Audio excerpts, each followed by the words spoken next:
Hello guys, I hope we're good. I'm filming the very first episode of Type 1 Coffee and Kilos in my back garden, and I can't wait to get this project kick-started.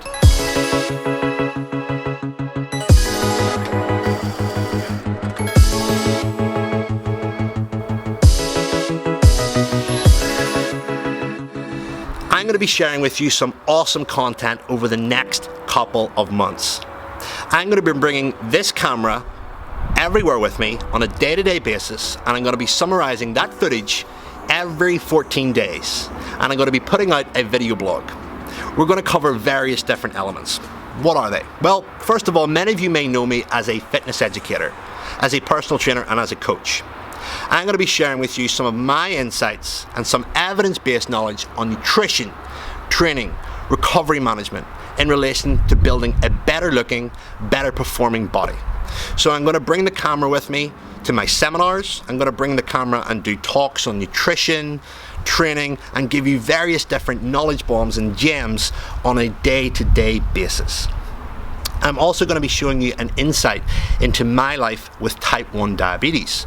Now, many of you may know that I've lived with type 1 since I was 16. I'm now 28. So there's going to be a lot of diabetics that are going to be watching this that I hope to inspire, and that I hope to show you how I deal and overcome the condition. I'm also going to be giving you guys an insight into the very first book that I'm writing, the Diabetic Muscle and Fitness Guide. So it's going to be launched later on this year, and there's going to be a lot of diabetics that are going to benefit from this. And I want to show you some of my thoughts and some of my principles that I've put into that book. I'm also going to be sharing with you various different aspects on business development. A lot of you guys that follow me are personal trainers, you're gym owners, you own your own fitness business. And I consult with an awful lot of people who run their own fitness businesses. And I'm going to be sharing with you some of the mistakes, some of the experiences, and some of the learning curves that I have learned in building a very successful business. And I want to give back to you guys. I want you to learn from it and apply it in your lives. So that's basically it. And the footage is a little bit raw because it's a video blog. It's not a full-on movie. So you can expect to see some very insightful scenes over the next couple of months. And I'd love to hear your feedback. And of course, make sure you get subscribed by clicking below. And you'll get notifications. If you're not on my mailing list, head over to phil-graham.com or diabeticmuscleandfitness.com if you're a diabetic, and sign in. And I'll be first to let you know when one of these video blogs comes up. So let's get on with the show. Boom. So I'm just up, it's only 5:30, and I'm going through my seminar slides for a seminar that I'm speaking at in Edinburgh later on today. I fly out at 9 o'clock, so I'm just getting some revision in before I go and speak. Normally I'll look through the presentation, just look through the schedule, look through the content, and get it into my head. Of course, I've obviously tailored this up specific to this event. We're going to be talking on various different aspects of business for the personal trainers that are coming. There's expected to be around about 40, and I love getting away to speak to these guys. So in the morning when I'm getting ready for a presentation, I don't normally start on a big heavy breakfast. For those of you that don't know, fasting is actually a nootropic with the stress hormones, the corticotropins and the adrenaline and the cortisol and stuff like that. Whenever you rise up, they are at their highest, especially when you kickstart the day. So it actually functions as a way to keep you a little bit more mentally alert. And if I was going to have a big solid meal, it would slow my mental capacity down a little bit. And I have found that a lot with myself, so I'll not start on a big bowl of oats, or I'll not start with a massive big meal on days that I need to really concentrate. Other days I might do, it just depends how I feel. So this morning I'll have a green shake, an ice cold green shake. I'll have some fish oil, I'll have some nootropic, that's like L-tyrosine and some alpha GPC just to fire my brain on, and also some zinc as well. So I'm going to get started here, and I'm going to let you guys follow me the whole way down to the airport, and then I'll see you at the seminar.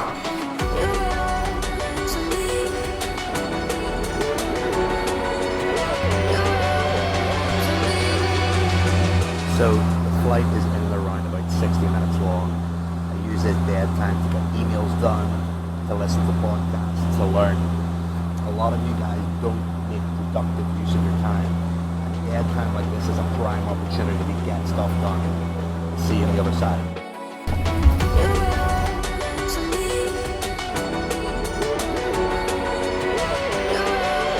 When I speak at exhibitions all across the world, my number one priority is to educate the listener. Educate and empower them with the knowledge they need to make better, more informed choices in relation to their nutrition, to their training, and in the development of their business.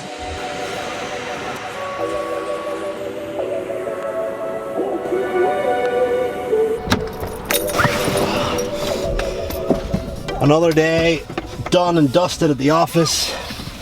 That's the 31st seminar done this year.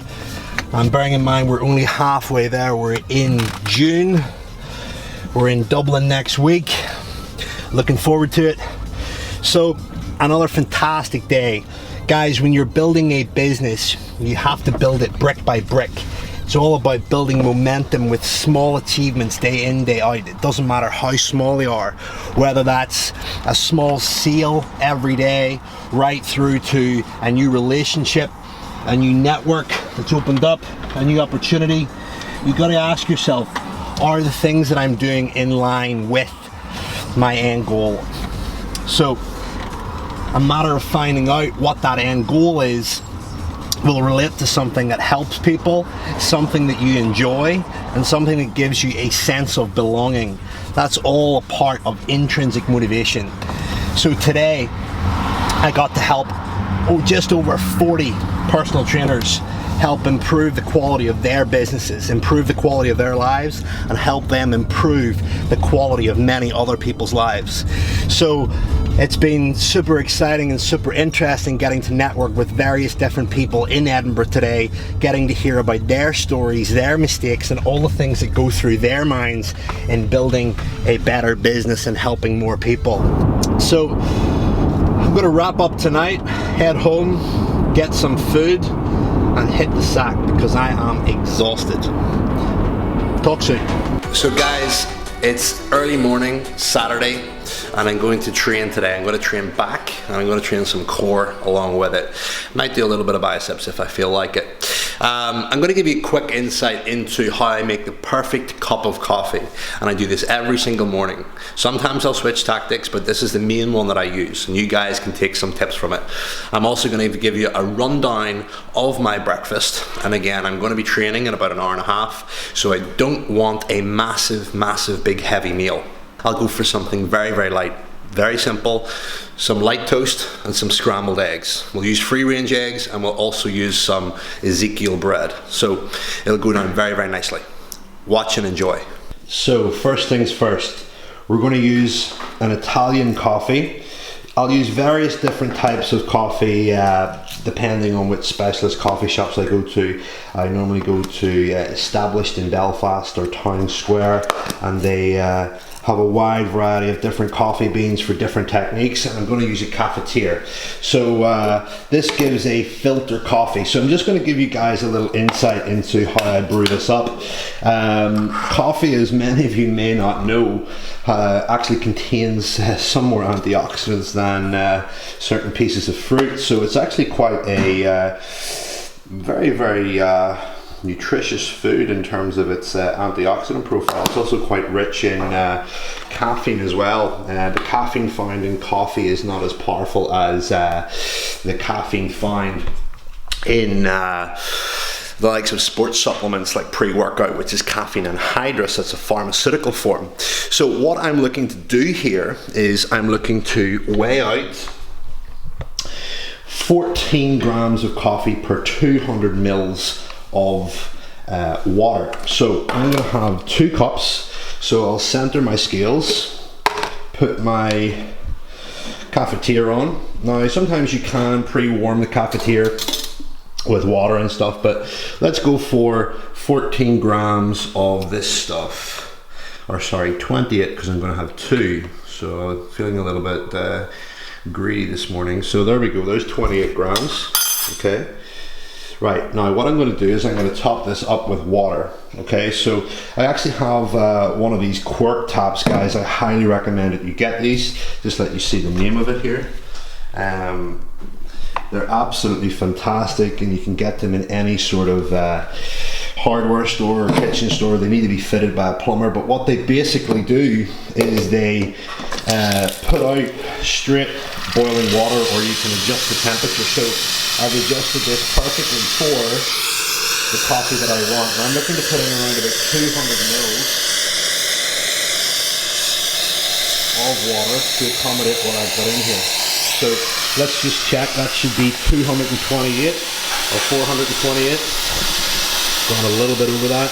So what I'll do is I'll add a little bit extra coffee to accommodate that. We're an extra 100 mils there, so I'll put in an extra, maybe say 6 or 7 grams. Yeah, that's good. Okay, and it's smoking up there. Okay, and I'll put this on. Now I'll let that sort of brew up for a little bit.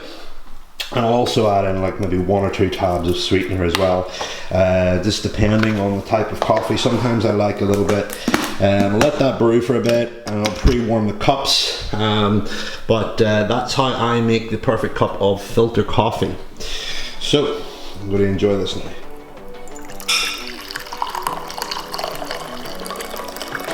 The first thing I'm going to use today is good quality eggs. I'm going to have 4 whole eggs with 3 good quality slices of Ezekiel bread as my carbohydrate.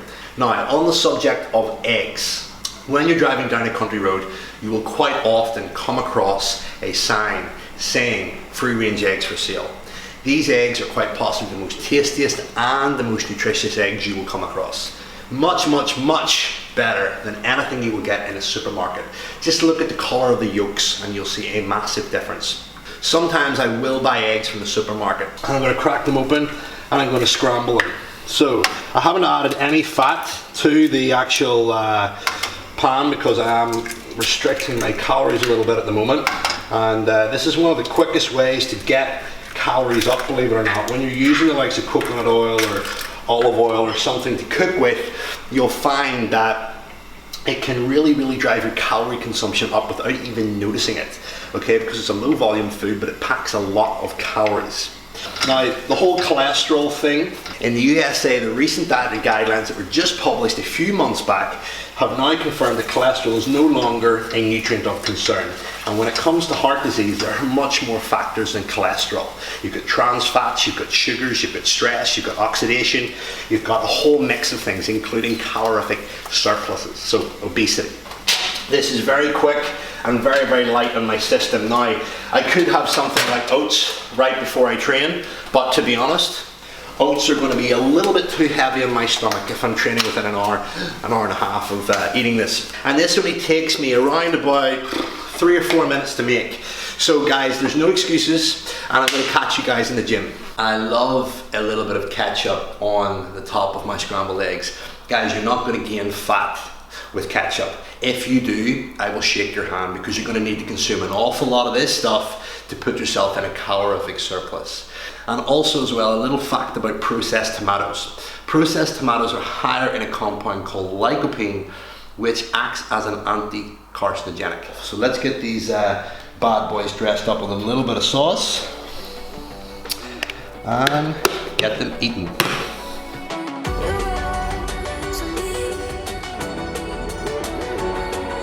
Today's session was really focused on pulling, and we were pulling from various different angles. We had horizontal pulling and vertical pulling. You'll see here at the start, we're starting with wide grip pull-ups, and then as we progress through the workout, we'll be doing various different forms of pulls using some cables from vertical and horizontal positions. We do this for aesthetic development, for proportionality, and also for strength as well, to get proportionality across various different planes.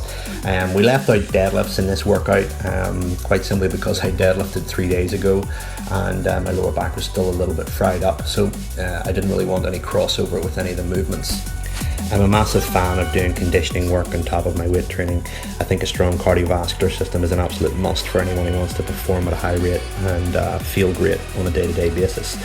Too many guys neglect this and end up puffing smoke, especially after a leg sessions. The system tires really before the muscle does. So I think it's absolutely essential in maxing out growth and recovery potential. So guys, we've just wrapped up a back and arm session with a little bit of conditioning in Iron Gym in Lisburn. I'm here with one of my training partners, Ryan Duffy. Ryan, say hello. Hello guys, what's happening? Ryan is just after competing in his first bodybuilding show, the NABA first timers in Belfast. How did you get on, Ryan? I got second place. And that was out of a pretty hefty lineup of 30 guys. So as you can see from plenty of the video clips, he's still holding his condition very, very well. We've got a great off season ahead of us. We're going to pack on a lot of tissue on this guy, and he has a lot of potential. So Ryan, if there was one bit of advice that you could give anyone that's thinking of competing for the first time, what would it be? Definitely to stick to your diet plan and your training plan your coach is giving you. There was a lot of times I stressed out and freaked over my diet, not losing weight week by week with Phil. But if you stick to it, the results will come. Just trust and believe in yourself. I suppose that goes with listening to so many different people, and some people that maybe don't know what they're talking about and passing opinions or seeing something on social media and it's freaking you out, and you maybe thinking last minute you're doing something wrong, you're questioning yourself. So I suppose the main thing there is to believe in yourself and stick to your plan. Yeah, always. There'll be a lot of people you'll see online and you'll freak out and think, well, guys, you're really good. But just believe in yourself, and don't just, all the thing that matters is come show day what you look like. If you're not ready 3 weeks out, just keep drilling and come show day. That's the main point to stick to. Awesome, good stuff. Well, Ryan, wish you the best of luck, big man. Thanks, Phil. Thank you. So, my post-training meal after that training session is this. Check it out. I've got baby boils, garden veg, and some beef brisket. Look at that, awesome. Hi guys, I'm just about to get ready to go to bed. I'm tired, I'm sleepy. It's been a long week. I have a long day tomorrow. So I'm gonna wrap it up there, and I'll see you guys tomorrow. I've got a lot on. I'm gonna bring the camera with me and shoot up some stuff of the day. Take it easy.